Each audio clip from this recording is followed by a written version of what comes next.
Okay, welcome to the Wednesday afternoon meeting. Public Works is on here.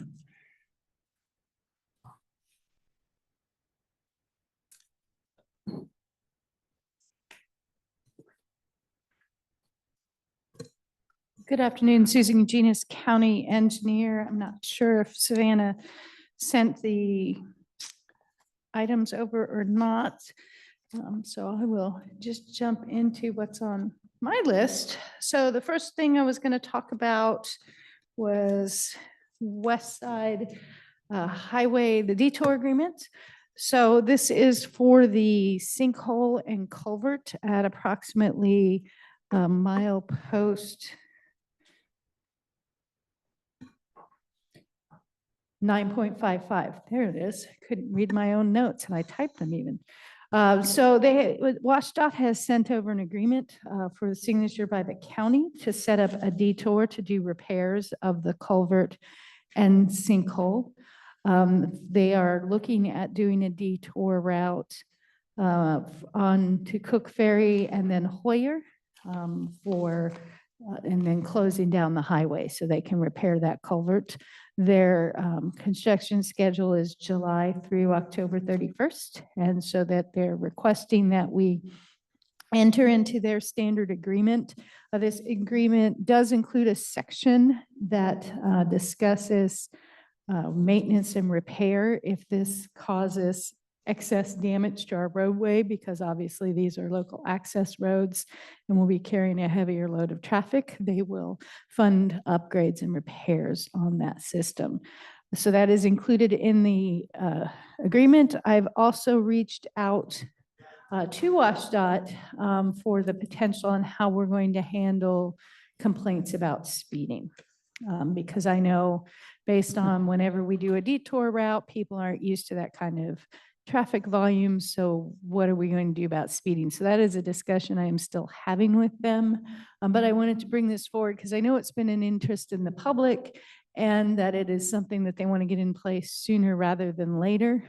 So I was bringing that forward to your attention and to get permission for either Mike Moss or myself to sign the agreement so they can go ahead and move forward with continuing those discussions on potential temporary traffic calming devices such as those temporary speed bumps like we did when we had the North Pacific Avenue project, or maybe some other traffic calming devices.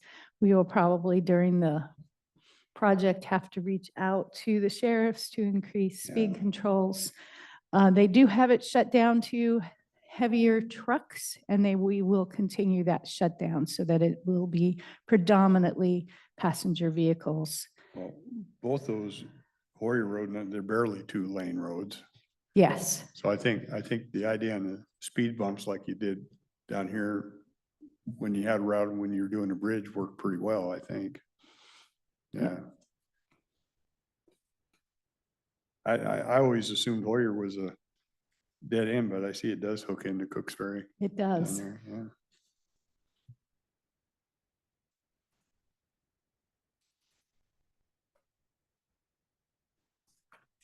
So, go ahead. How long is the project going to take?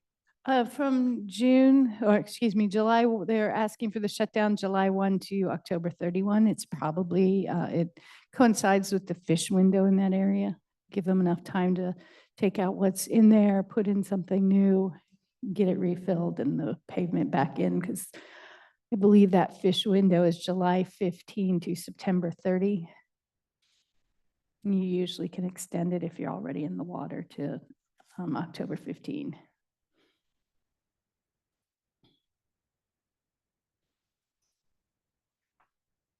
So you just need permission from us to let you or Mike sign this thing and go Yes. forward? Yes.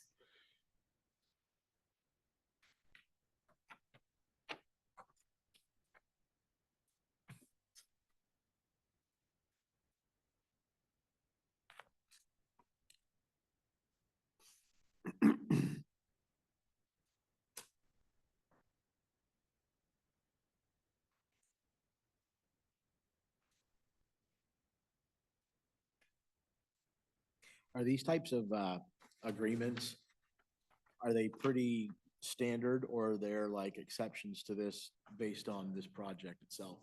This is a pretty standard agreement. WashDOT goes out of their way to avoid entering into an agreement like these. They try and keep their roads open because they don't like having to agree to pay for damage to a local road. I will send out one of our inspectors or one of our design techs to walk that whole road and document its condition prior to the project so that we have good documentation. So once it's reopened, we can go back and do a good, so we have a good baseline versus what it's like 3 months into the project. And does the term repair mean to us what it means to the state?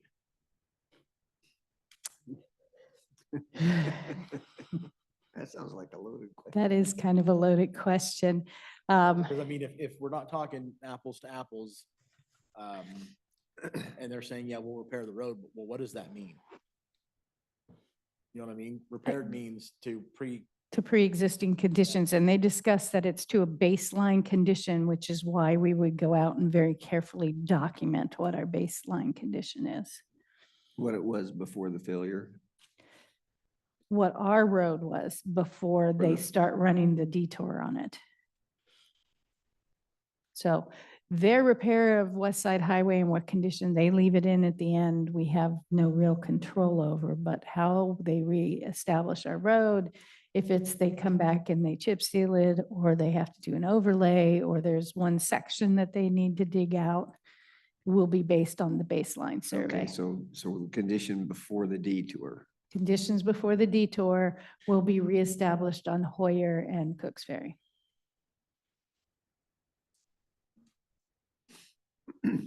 My guess is if we didn't agree to it, people are going to use them anyway.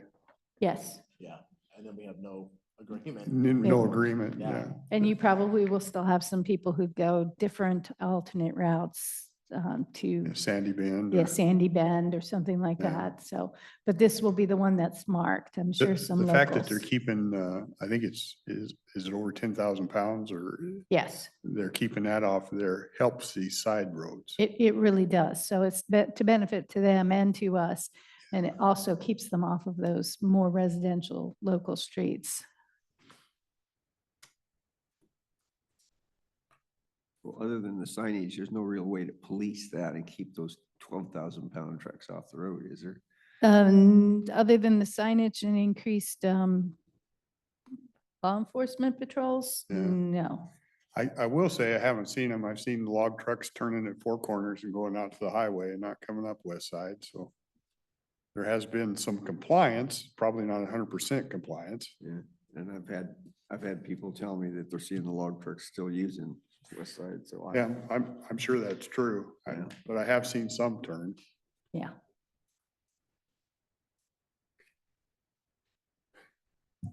Any issue with her signing this? I think Not at all. we're okay with you. Okay. Signing Great. this and moving that along. Thank you.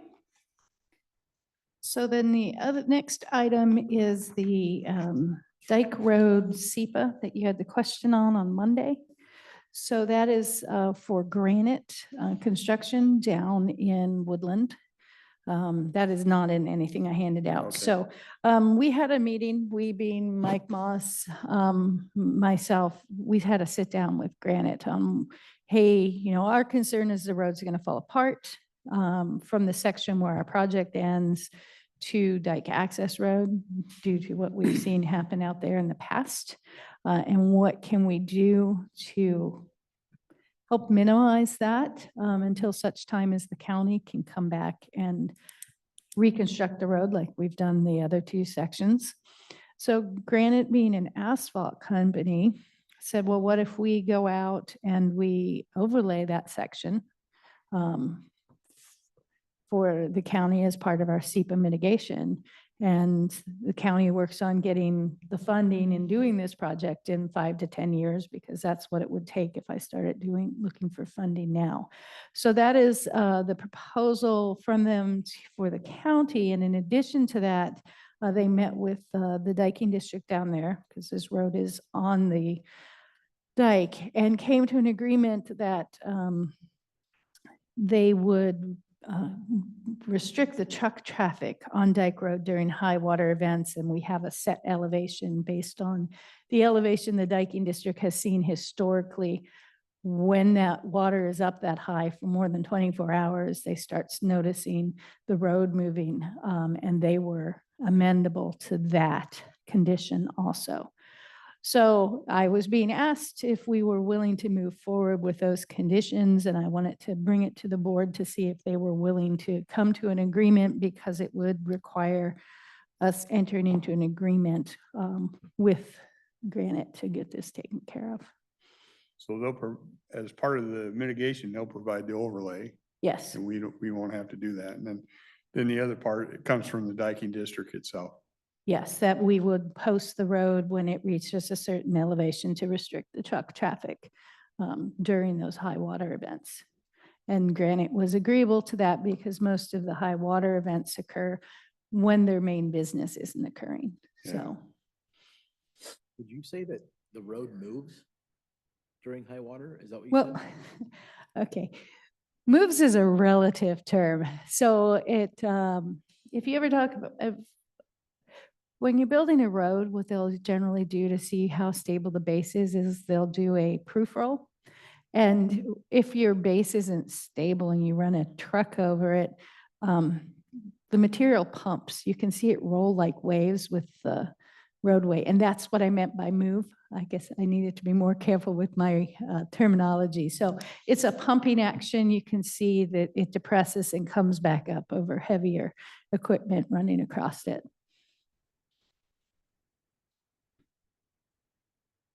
So ultimately, if there's damage to the dike, who's responsible for that, us or the diking district? So the diking district is responsible for maintenance of the dike. We're just responsible for the road. So the dike was there prior to the road. So we have a waiver to operate and maintain a road on top of the dike. Now, But the dike's the foundation for the road, so how much weight can it bear? I mean, there's somebody's got to do a calculation somewhere. I know that's one of the worries, the dike and the road for the Port of Woodland wanting to transport sand off of Austin Point yes. in large trucks. And the issue is A, the road, but B, the dike underneath it. And so one of the things that the district is doing besides this is starting to do a real study on the dike foundation moving forward to see what, if anything, needs to be done to reinforce that dike. Does that same concern not affect Granite? Not with this agreement. They don't seem to be overly concerned if we set that level.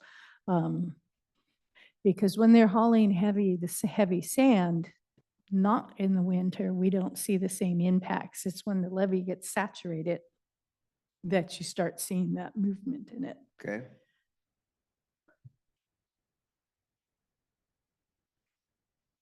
Seems like a reasonable compromise. I don't have a problem with it. I'm good. Yeah. All right. As a side note, I learned all about that dike. When they built the dike, that's what created Planners Day. I was down at Woodland Council and got the whole history. Listen to them.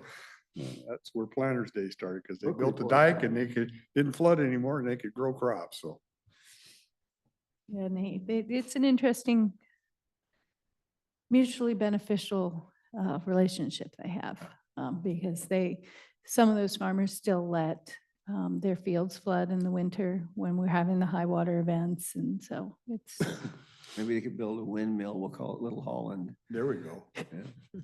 except they did. unfortunately. I don't know if I think he grows the bulbs indoors anymore, but they do have the bull farm down there. Yeah, unfortunately, the bulb farm is going away. They used to, when my kids were little, we went to the Tulip Festival down there all the time. Yeah. So it was a lot of fun.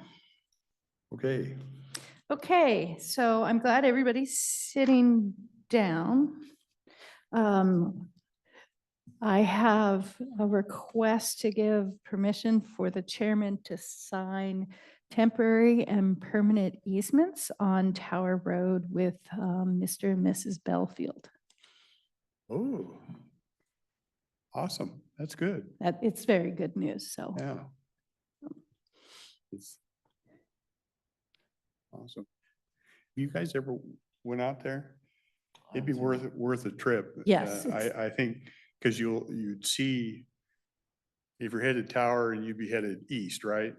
Coming that way over it. Their house is just past the temporary bridge on the left. And you can see how that Rock Creek came out and took all that away. And boy, it was tough on them. They weren't happy, and Conservation District went in there and did a marvelous job of trying to shore that up and bring those back. I just think it's an interesting trip to see everything they did. yeah, it's a definite worthwhile trip. I mean, And- I can show you pictures and you just really don't get the scale Yeah. of it until And, you're and out when you there. look at you got to realize when that went out, there was no bridge there. It was pavement over a culvert. So that the big hole you'll see was all Mount St. Helens ash that had blocked that for 40+ years. And then you see the amount that came out of there. It's kind of amazing. It's stunning, actually. It's quite impressive. Easement for? When we put the permanent bridge in, we're gonna have to be on their property and do some work and stuff. And so I was a little concerned because they weren't happy with the county. I was a little concerned that, They weren't gonna do it. yeah. So we have a permanent easement of 0.04 acres and then a temporary construction easement because as part of the project, we're actually raising the road grade a little bit. So we're going to have to reconstruct their driveway, which is actually a benefit for them because their driveway is currently quite steep. So by raising the road, we'll be able to flatten out the grade of their driveway some too. So that is going to be a nice added benefit for them. I'm sure that it'll be a nuisance when the construction's occurring for them, but in the end, it'll be a nicer situation. Yeah. All right. That wash out. Hmm? When did that wash out? Oh, what year? 2020. I wasn't in office yet, so I remember sitting here though and listening to the conversation. So it had to be, Was it 2? it might have been 22, I think it was 22, the winter of Yeah. 22. And so the summer of 22 into the fall, we were getting the temporary bridge installed. And now we're about 95% with the construction drawings. So we're getting our easements and finalizing our permits, and we will construct it next summer. So. And when we take out that temporary bridge, we own that bridge instead of renting the bridge. The decision was made to purchase it. So it's it's like a big Tinker toy. So there's 20-foot sections. So it's currently 140-foot span. It's either 130 or 140-foot span. So when we take it out, you can reinstall just pieces to make whatever span that you need. So that's a benefit for us because if you don't know, we own, besides this bridge, we own 2 temporary bridges going into that winter. We have one deployed out on Pleasant Hill, and the other is permanently installed on the Ostrander bypass on the Warehouser Road. So those are 2 temporary bridges that we have in stock. And not only do we use them for when we have washouts, a lot of times when we're doing culvert or bridge projects, we let the contractors use them to create bypass roads. So they are useful for us, and I can see us using them in the future too. I would have never given it a thought, but now that you've described it as a Tinker Toy bridge, I can't imagine what my confidence level is. Oh, the Army uses. Whoa. No, not Legos, Tinker Not Toy. Legos, It's, yeah, Tinker Toys. have you ever seen the Army deploy a bridge? Some of those bridges that they put out in temporary situations, it is the same bridge that they use. So they run Army vehicles all over it all the time. It is fully rated for full-size loads. So. Okay. Sorry, I gave you the Tinker Toy image. That's- It's just like you can Well, pick them you up and know what's mix gonna and be match. playing through my head when I go over it. Oh, So you need my signature on that and you just need the commissioners to say that that's okay. Yes. Okay. I'm good. Okay, I'm just full of fun stuff today. So I have received a request from the Cowlitz Indian Tribe about adding 4 county roadways to the, let me make sure I say it correctly, the National Tribal Transportation Facilities Inventory. They've requested that a letter comes from the county in support of adding those roadways to be forwarded on to the Bureau of Indian Affairs. So they're looking at West Side Highway running from the county line down to Chapman Road, and then Olaquah Crossing and Meekler. Olaquah Crossing comes directly off West Side Highway, dead ends into Meekler, and then Meekler continues on down to the Cowlitz. They own the property at the end of Meekler Road along the Cowlitz, so that is why that is important to them. And then the section of Willow Grove, I call it the back side, but it's the opposite side from where the park is. So that along the slough, so this one closest to Ocean Beach Highway. They own a strip of land and I believe have fishing rights in that slough. And so that's why that road is important to us. It is still the roads would still be our responsibility for maintenance. And we would continue to maintain them as part of the program. It just opens up some potential funding through the federal government for future projects out there. I've been told by other counties, because I discussed it with other counties, that it is especially useful during emergencies, that if it's on the federal lands or the tribal transportation facility inventory, that your emergency money tends to come faster. Well, the first 3 are out by my house. Yes. And the other one's over. I wonder this is way off topic, they have any plans out?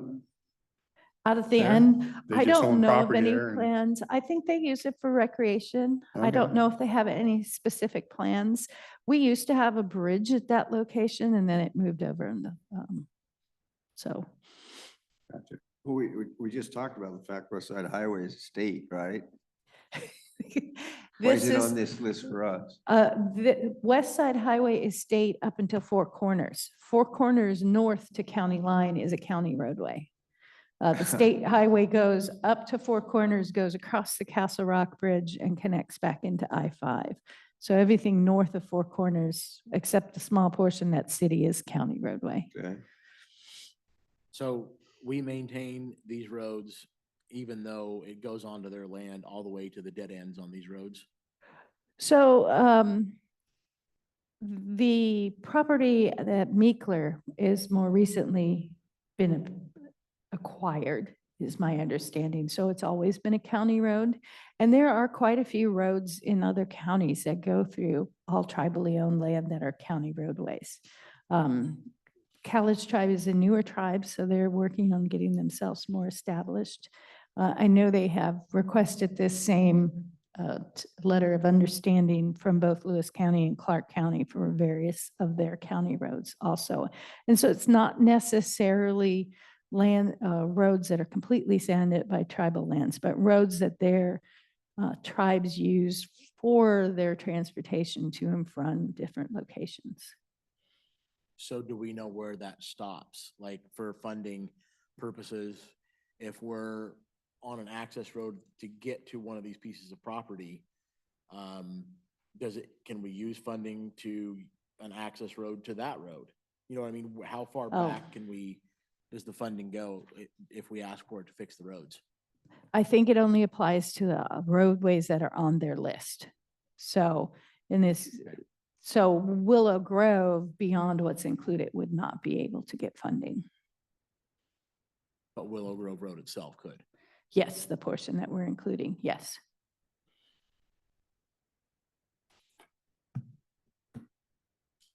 So what I'm looking for is a authority to sign this letter and send it on to the tribe or revise it, whatever the pleasure of the board is.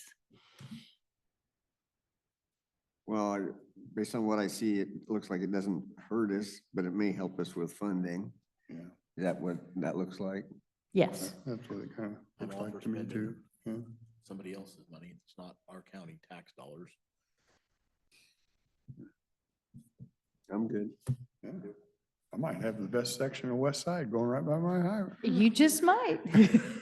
Actually, don't you already have the best section going past your Well, house? Because Yeah, it's you county guys, maintained? you guys built a big shoulder there. Big enough for a party? Well, you can park semis on it. I mean, they built a nice shoulder there. I had one guy out there dancing, taking off his clothes and smoking something the other night. And I thought, well, Did you get that a film? That would have been a first. I should have. He said, well, just don't walk up the hill. Stay down here. You won't like the results up the hill. The only other thing I had before we moved on to the other items, I just wanted to mention, it's not on this list.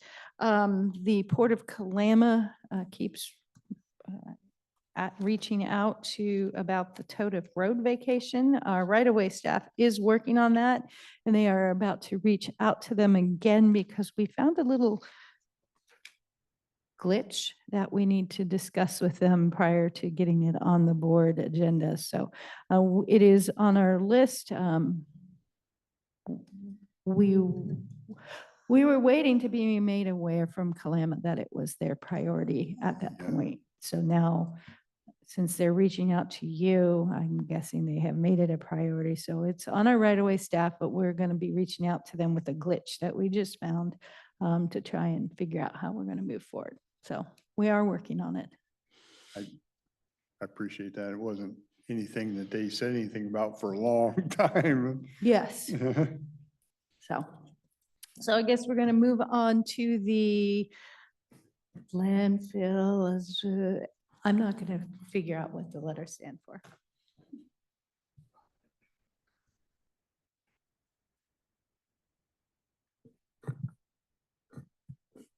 Afternoon, Commissioners. Sean Rowe, Public Works.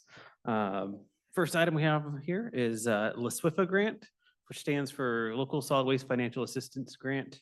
This is a allocation-based grant that runs every 2 years. So currently, we're closing up the July 23 to June of 25 cycle, and we're going into the July of 25 to June of 27 cycle. This grant is used to help offset the costs for the household hazardous waste or moderate risk waste at the transfer station, aerosols, lacquers, things of that nature. Additionally, it does partially help fund our recycling sites around the county. So the grant total that we are authorized for is $482,626.67. It's a little bit higher than last year, but this is a 25% match. So of that dollar value, Ecology's share will be about $361,700. So we still have skin in the game on all of our household hazardous waste, moderate risk waste, and recycle center items here. In the past, we have funded some of our homeless cleanup with this as well.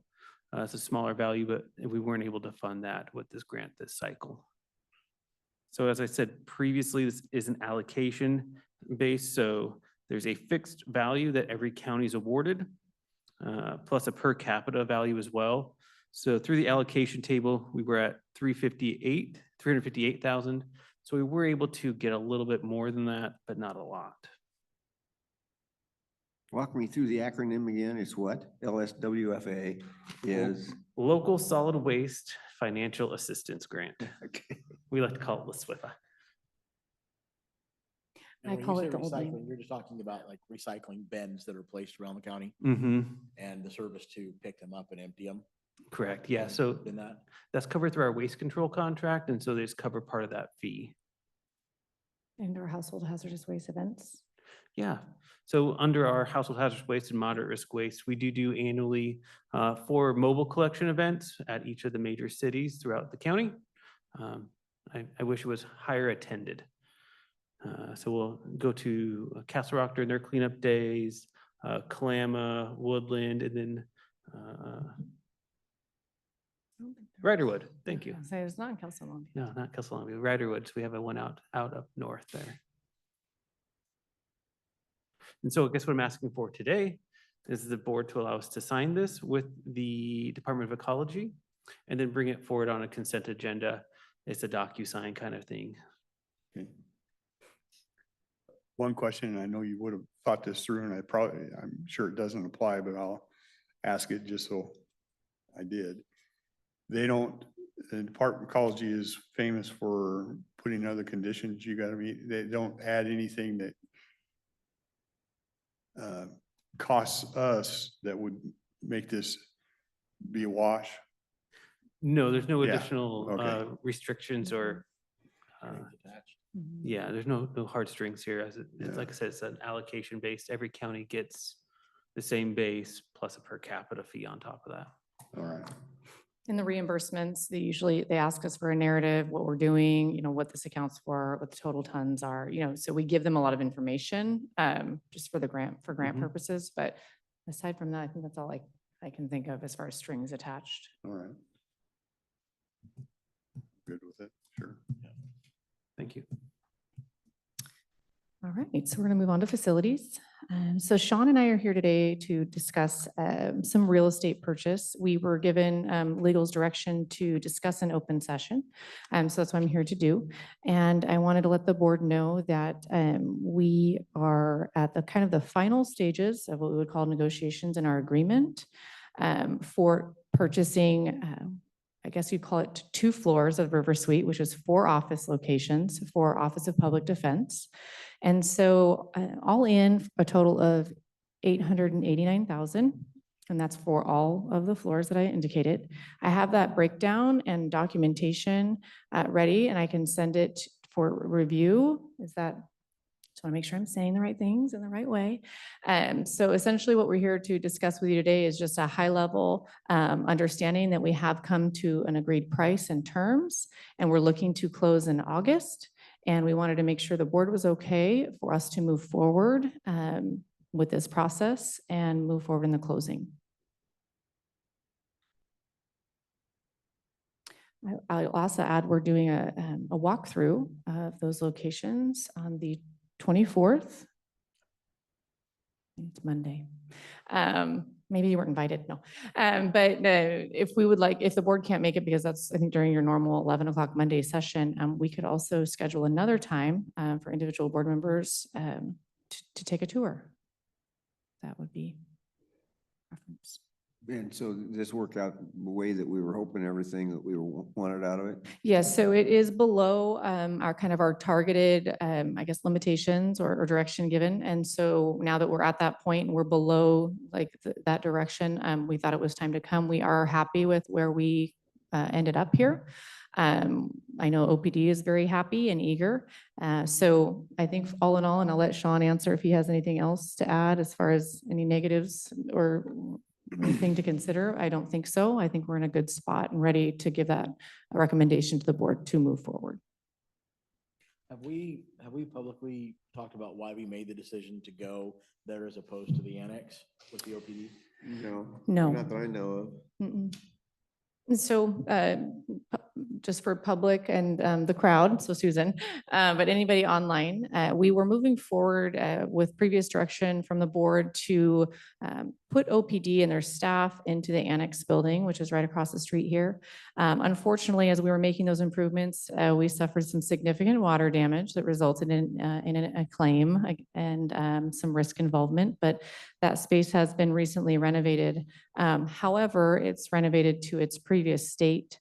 We were still anticipating about anywhere from, I guess, and ballparking, but $800,000 to $1 million in renovations at that building to get it up to where we needed attorneys to be housed. And so it was a considerable expense. And at that time, we didn't have a lot of options as a county. So we were moving forward. However, in the amount of time it took to do all of our renovations there and get back to where we needed to be, the location that we're currently housed OPD at became for sale. The reason we were a little bit, I wouldn't say standoffish, but apprehensive about purchasing the current space there is we only occupy one floor.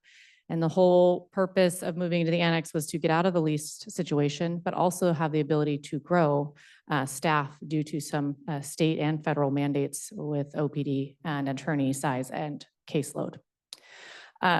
So when a second floor came up for sale at that location for about the same price we thought, and a lesser timeline, we thought we brought it to the board to let the board decide what direction they would like us to continue to go, being that the price was about the same, but the timeline was sped up and the office location is improved. They have a pretty renovated space as well over there, at least on the third floor specifically. And parking was abundant and the location was good. So the board at that time did give us the okay to at least move forward in seeing if we could get to a reasonable price to purchase the 2 floors at River Suites. This, I think, you can correct me if I'm wrong, but I think the initial conversations was that we would like to have another space over there, but nothing was available. They That weren't is correct. willing to sell at that point in time. Yes, And this is covered by a homeowners type agreement because It is. condo situations, so maintenance fees are built in correct. on a monthly thing and taken care of when there is major stuff that needs to be done. Yes. And it gets us Yes. out of a lease that's roughly 100,000 a year, some, Yeah, we're about $80,000 a year on Yeah. that right now. yeah, so. Well, now OPD's gonna pay us rent. Yeah, we could charge them, there we go. Exactly. Yeah. They're I gonna have do- money now. I- Yeah. Interestingly enough, to add on to that, in between all of this, that new mandate did come out to decrease the size, the caseload size significantly. So I think Yeah. that we would have actually ran out of space at Annex had we have decided, to stick it out there. Yeah, and I think Ian will come in and talk about that a little bit at some point. He was waiting for some more information, but Mm. just to give a scope of what the changes are, they operate on a point system. Each case is awarded a point. Easy cases could be 1 point. Mhm. A longer juror trial could be 3 points. And their staff, you could go up to 120 points a year. We never really had them up there. They were running about half of that. And the new mandate is, we're given some years to bring it into effect, but the new mandate is like 47 points from 120 down to 47. Wow, So it is a I didn't know that. dramatic change, but we're not operating at 120 now. We're operating pretty close to the 47. Mhm. But at some point in time, yeah, it will affect us. That's quite a bit of change. And logistically, it made more sense to stay over there if we could. There were a lot of things. that made Yeah, yes, absolutely. So aside from this very close proximity to our other legal campuses where jail, juvenile, Hall of Justice, we were running into some roadblocks, trying to establish good parking options here at this building. As you guys know, there's limited parking here already, and we would have added to that considerably. So we were looking at leasing parking lot space, which was, for improvements there anywhere from 80 to 100,000 as well. So it just, the costs were adding up there. Having the annex vacant, it provides us a lot of opportunities for usable space, that it's in good condition for other county departments that are currently maxed out on space. But also personally, it provides us with a lot of open space for our Hall of Justice Mill League project, where court departments can use space that's secure and open and available. So. This was one that it was pretty easy to see. It made financial sense, I think. Yeah. And you guys came in below the We target, did, good yes, job. not by a ton, but we did come in lower than the target, so. Yeah. And what I plan to do is, I didn't want to just forward that all to you blindly without, giving kind of some context here. We weren't able to last week, but I'm more than happy to send some of that documentation over for review. At this point, you're not signing off on anything. We just want to make sure we're on the right track, what the board would like us to continue to do. So that's all today. You just need us to tell you to keep moving forward. Correct, Yeah. yes, Yeah. that's the wish of the board. Okay, will do. Full speed ahead. And then was there interest in doing a walkthrough that would work out with your schedules? At this Yes. point, we have another month or so. Okay, I'll be gone the next couple of weeks, but when I'm back, we can figure something out. sounds good. Okay. Okay, yeah, it is Monday at 11, so, okay. And then also, were you able to pass those out? Okay, so Sean's passing out, we're gonna get started a little bit earlier on some of our budget items because there will be some decision-making involved. So today we wanted to bring forward we're calling it our 6-year facilities plan. Sean changed it up on me today, so. It used to be the 5-year plan, but because of some of the budgetary constraints and some of our longstanding capital project improvements, we decided to add another year so that the board could get a really good idea about where the county facilities capital funds would be, from now through 6 years if all plans move forward. Some of the notable items on here, the line items, we have a majority of our capital improvement budget going towards the juvenile facility. There's been considerable deferred maintenance on that building. Really, since it was built, I don't believe there have been any, I know there haven't been any replacements of the roof, just patching. If you've been in that facility, you've seen the condition. So we'll be tackling that. And at the same time, we'll be also tackling some HVAC units up there on the roof that have failed. So that it will be a considerable part of our budget really moving forward into the late 2020s, which is hard to imagine. And so what that does to the rest of our facilities budget is really, diminishes any other large capital improvement projects, which is to be expected. It will reduce our tenant improvement fund, which is that committee and that policy that the board approved earlier this year. So that will be reduced as well. And it just has some other effects that we wanted to make sure the board was aware of, that we will be bringing forward here this next budget cycle, which is coming up really soon in August.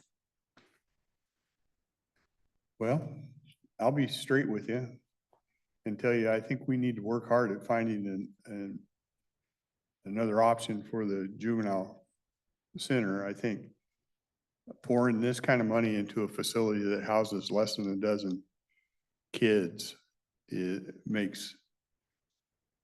I can't see where it makes any financial sense for the people in this county. And I know it's a tough thing because we have some mandates from the state, but I think we needed, in my opinion, I think this board needs to take it upon themselves to try and find a better way to do this instead of, if it gets to the point we have to, but I think we need to explore other options because that money will be better served at other buildings that actually house.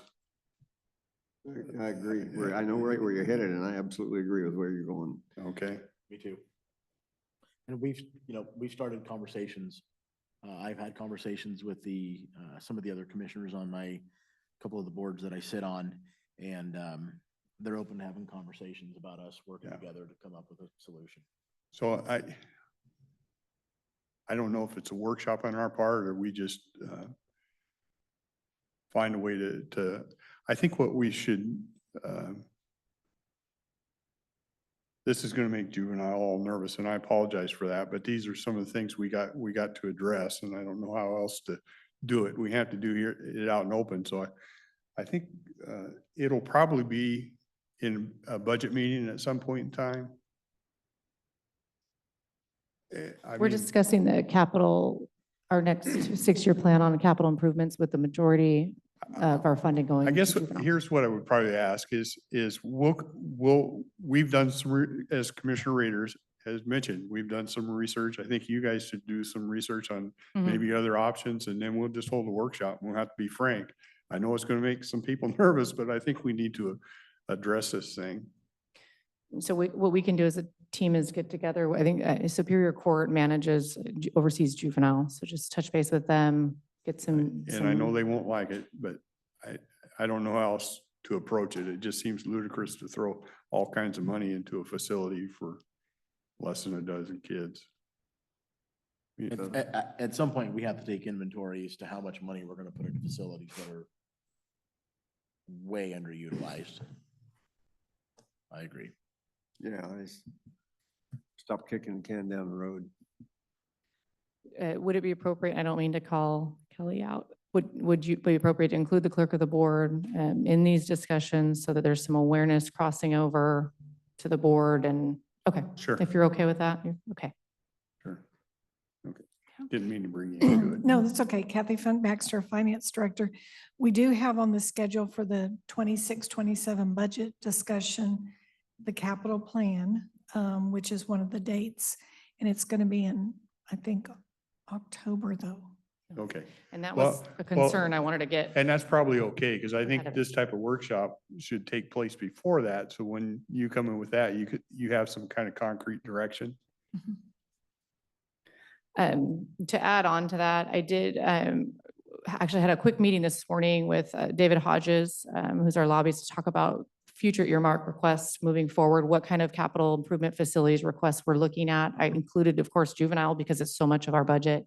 And we talked about this building and some seismic upgrades, some funding opportunities. So we are on our end, just trying to see what we could get to help us out on that front so that we're not abandoning all of our other capital improvement, maintenance and upgrades. So we are doing that too. So it's not just this is all or nothing. I just wanted to get ahead of it so that we're not coming in October and saying, here's what we have, sorry. So, if the board wants to explore other options, now's the time. So we'll start doing that and working together and with Kathy to see what we can figure out.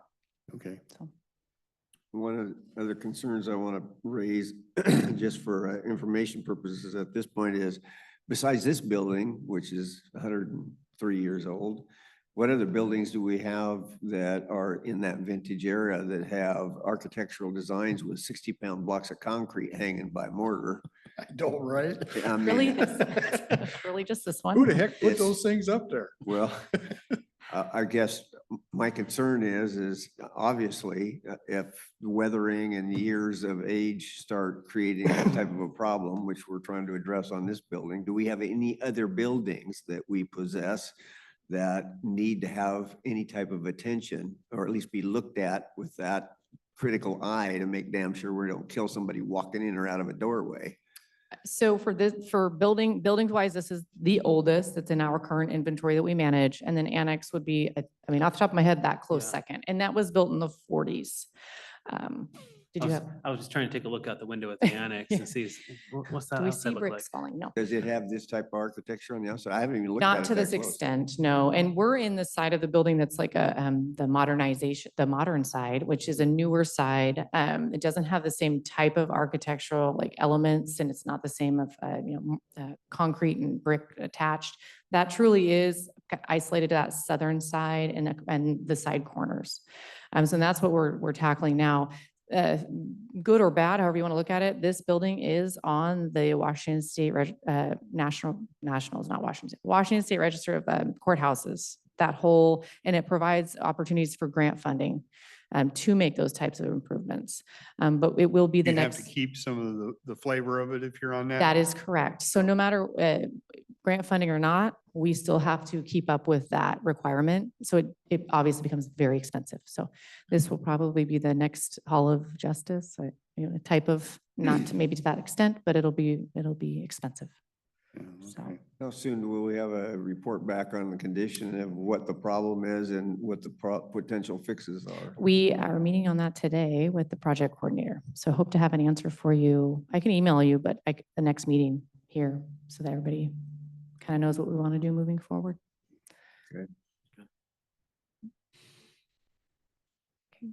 Okay. All right. Did you And get you got what you needed on that? yeah, and if you What- guys want to keep this, if you have ideas, opinions, yeah, we can talk about it and when we're here on a Wednesday or any other time. So Okay, that is all I had on our agenda. okay. Anything for us today? I don't think so. All right, thank you, Commissioners. Okay, thank you. Couple quick items for my seatmates here.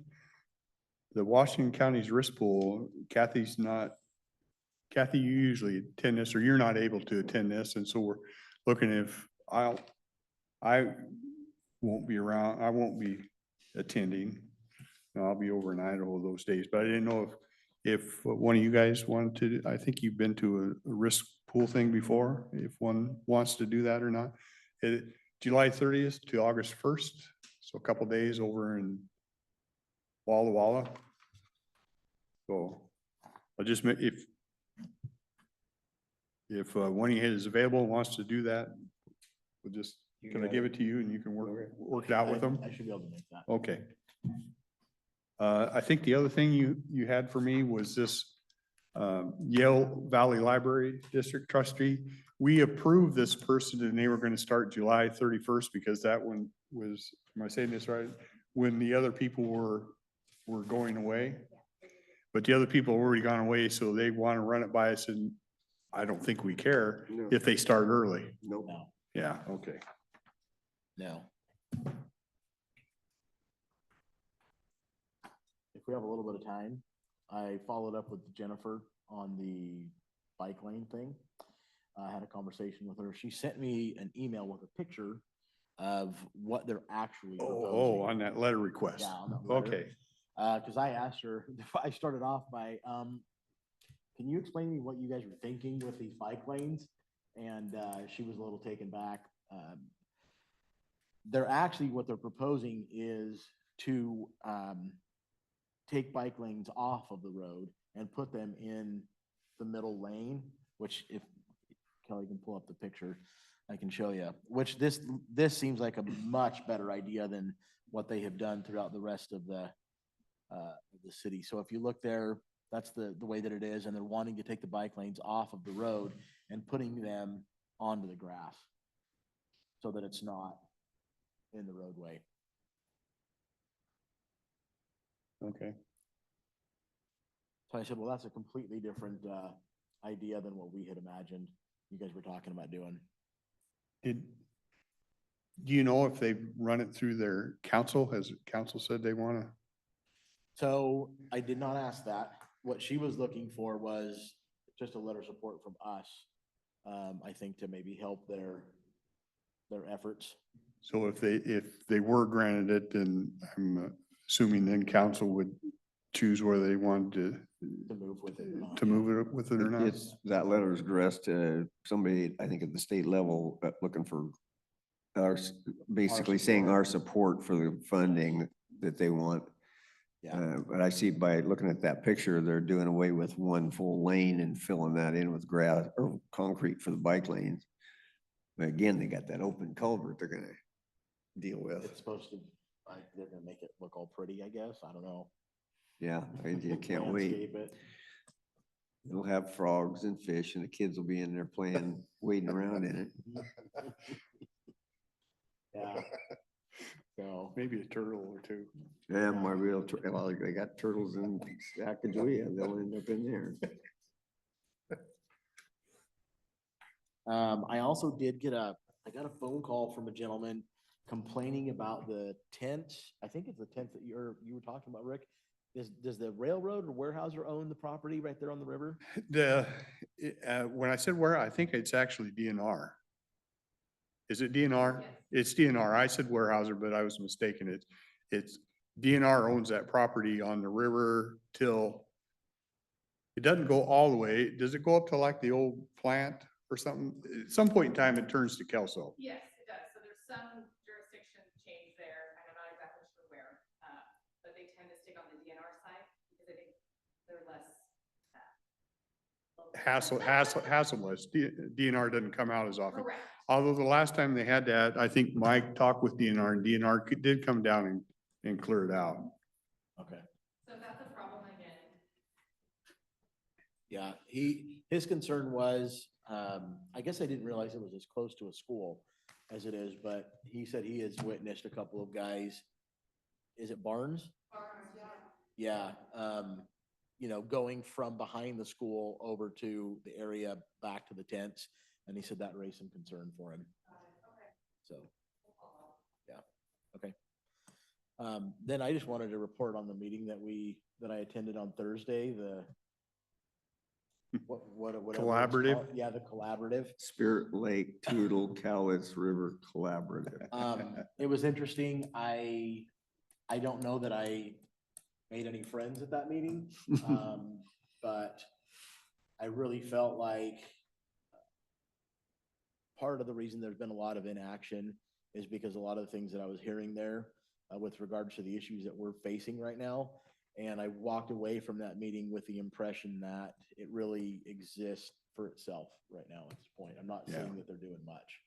So I don't know what Commissioner Farrell's take on his Friday meeting was, but that's what I walked away from on Thursday.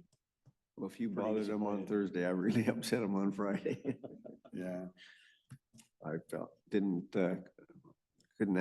couldn't answer my question on after 45 years of failure with the Mount St. Helens monument and all the things that they were challenged with by Congress. By the way, that one of the things that they admitted is the mandate for the monument was for scientific and recreational purposes. And they focused on you can't touch it because it's a scientific experiment. However, the mandate from Congress also mandated recreational costs and improvements. But they've completely ignored that. And you got so many federal agencies going, well, this is what I control, but wait, you got to ask them over there. They point fingers 7 different directions because none of them want to take responsibility. Yeah. And oh, by the way, we can't get funding from Congress. And oh, by the way, this, and oh, by the way, that, and you can't do this, you can't do that. Well, okay, 40 years later, we can't do a damn thing. Why are we going to pay taxpayer dollars to keep this organization going forward? So, yeah. And to be honest with you, that's why the previous board finally kind of took the tack. It's really an our thing. We're working with Congress. And that's the last 2 years been out and having meetings with them because it really has to change back there Yeah. for it to have effect out here. So. I told them until they get local support, and if they want, I'll go knock on doors and work on collecting 5,000 signatures. If they write up a really good letter for all of our Congress representatives, I'll go knock on doors and get signatures. They even pay for stamps, but if you don't get local awareness and grassroots movement going on it, it ain't going nowhere. Yeah, I agree with you. So, I'm not sure I took very much away from that meeting other than I questioned its existence. yeah, I'm hoping I don't have to attend another one, but we'll see what happens. Going, dang it, I might be out knocking doors. I don't think they're gonna invite me if they can help it.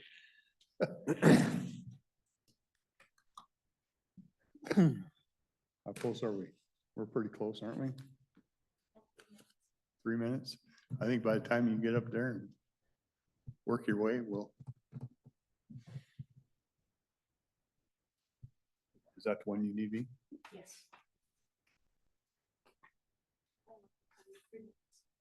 Okay.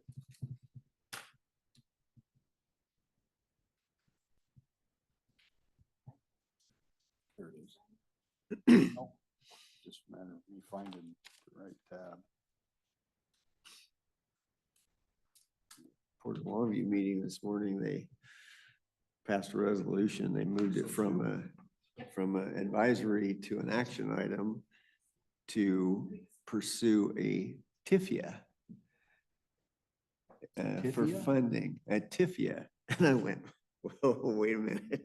Like the female version of the TIF? Yeah, that's what I was worried about. I went after they had their discussion and they approved it, moved it forward. I cornered them before they went into executive session. And I said, what in the heck is this? And what does that mean? How's it going to affect the county? Not going to affect you at all. It's a request for federal funds for a tax incremental financial initial aid or something for their railroad project. But it's all federal funds, got nothing to do with county. Oh. I said, thank God. Well, I'm glad you were there. Quick question for you before you get started, because I had a call yesterday or Monday, and I think I might have sent you a note. Are we getting title, fire district was saying, I'm hearing we're not getting Title III funds this year. Is that true or not true, or do you That- know? And it's true. So no title, No Title III funds. It's expired and they haven't been able to secure additional funds for that program at the federal level. we used those funds in the past for, I think, Cowlitz and Tootle split those because they'll take fire calls outside of their district and it helps cover them out of the district. They'll run up to the monument. And I don't need the answer now, but if you see any other, it was, I think, $11,000 last year. We're not talking about a huge sum. Yeah. If you One- see any other place that is available to help them, maybe we want to take a look at that. Okay. It makes sure that they will run up to the monument or if somebody has some issues up there.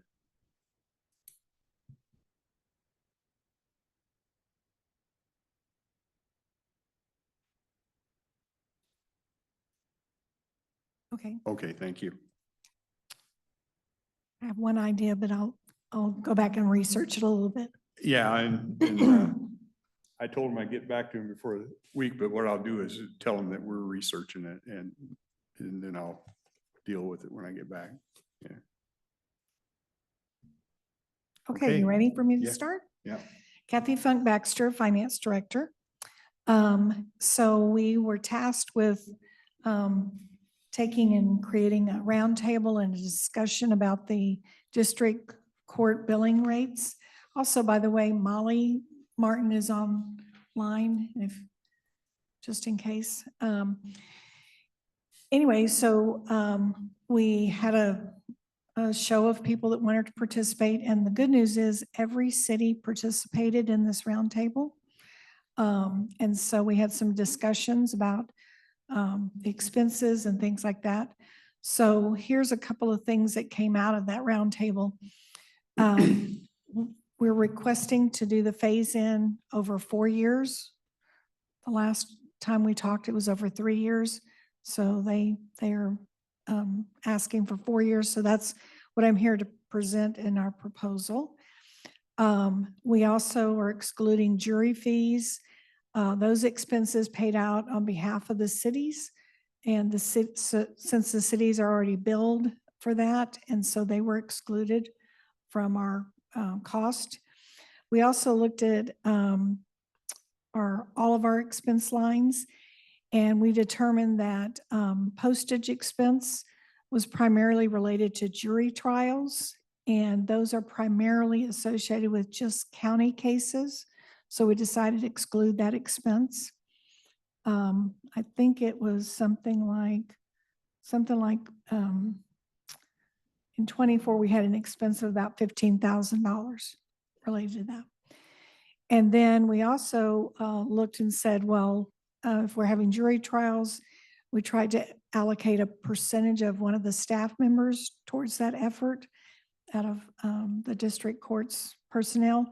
So we excluded 25% of one staff member, their salary and benefits, et cetera. And then associated with that, the IT costs that are billed to the department based upon FTEs. So we did that as well. And because of the fact that it was related to jury trials. We are keeping the allocation of security cost because that's something we add in, a small portion based upon the square footage of the district courts. We're keeping an exclusion for the interpreters, and we're also keeping an exclusion of the revenue from the state that funds a portion of judicial salaries. And then we're keeping the case allocation of the expenses. We weight the cases so that infractions cost basically are less costly. And that's 31% of the total. And then criminal is weighted 69% of the total. And so we kept those things in place. As far as the incremental increase, in 4 years, are they going to be brought up to current cost in 4 years or to today's cost that we've discussed? In 4 years, they'll be brought up to the cost that we calculated that would have been for 26. Yeah, so for by 29, they will finish the 4-year phase. And then we will recalculate actual cost for the 2030 billing. Okay. So they'll probably see another jump then. But I would assume it wouldn't be Too much. exorbitant, yeah. Because we haven't been costing out a full cost absorption rate. And everything you're showing us today, the cities, they all said we can live with this? With minimal grumbling or? Yeah. Well, we basically agreed with all the ground rules of what we're going to allocate All and right, that we would do it over 4 years. okay. With this.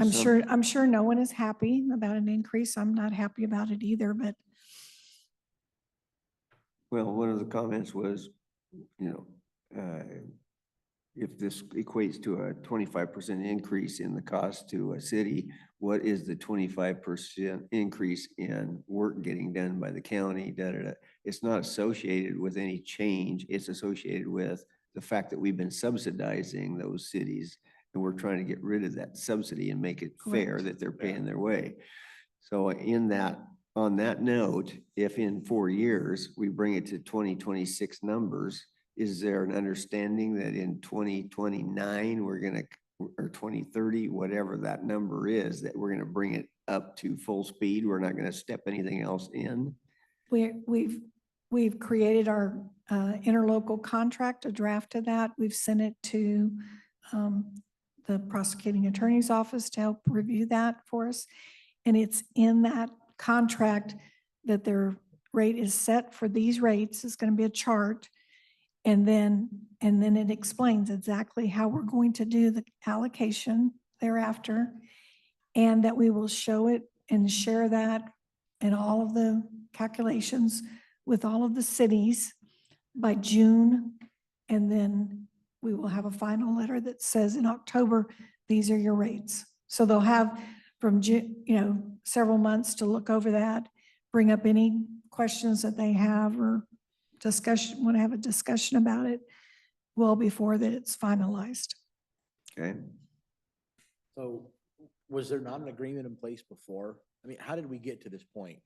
Did one expire and we just didn't renew it, or what was? that So- we don't get to this point again 6 or 7 years down the road. Yeah.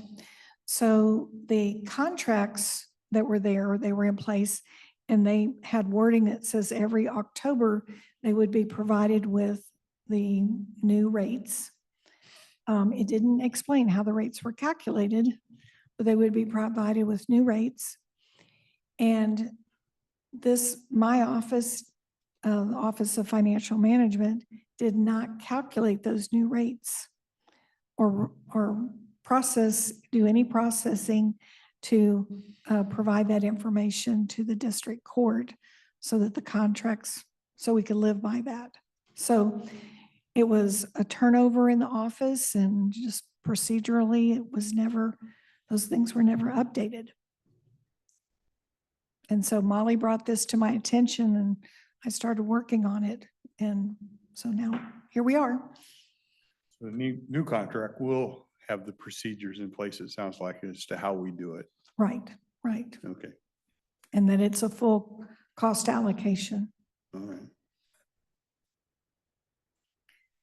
This is a chart that shows you based upon 2024, the cases, how they kind of break out in total for the county and the cities. And there's a little over 20,000 cases.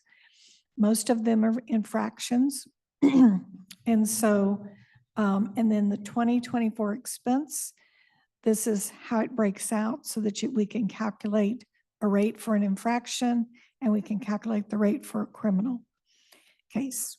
And so now the new 2026 full rate, if we were to implement it today, the full rate would be $59.47 for infractions versus the current rate of $36.39. And so the change is $23.08. And we're going to divide that $23.08 over the 4 years so they see the same increase each year. On the criminal, it works out to $211.97. And our current rate is $115.14. So that's the one that's the biggest increase. And it's $96.83, which will be spread over 4 years. But it's also the lower number of cases. And just for reference, in 2024, our criminal cases of that number are about, let me see.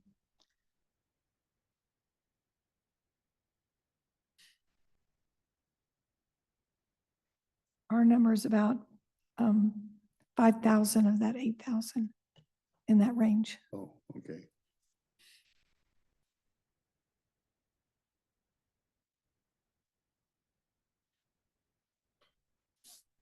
When we first presented this, we had calculated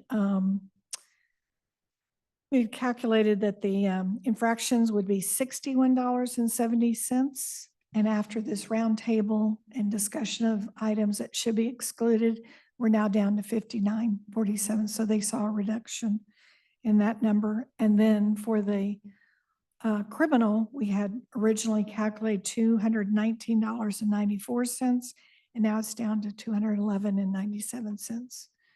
And we looked at, I think it was Thurston's contracts, and their rates, which were a couple of years old, and we are in the ballpark of the rates that are being charged in that particular county. And those were old. Those And were you like said Thurston County? Thurston. Oh, okay.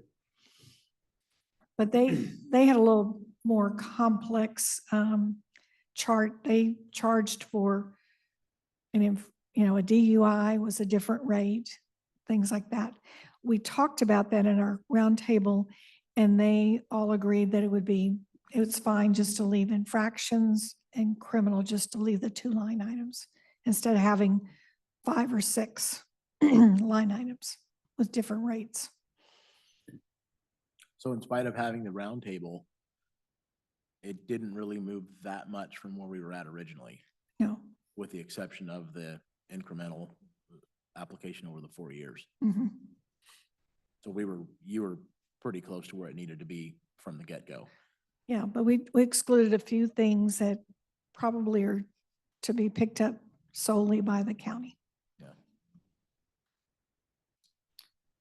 So on the phased-in approach, if you just wanted to see it, so next year we would go up to $42.16 versus the 39 that we're at, or 36, I'm sorry. And thereafter it would go up an even amount every single year. And then the criminal would go from 115 to 139 and increase a similar amount every single year. And just for the record, changing for the 2026 rate, and if all things were the same, the caseloads pretty much stayed the same, that would bring $86,000 to the county general fund in 2026. Total or above and beyond what we're currently receiving? Above and beyond what we're currently receiving. Yeah. So roughly that's gonna be how much it steps up every year if it stays the same number of cases. Okay.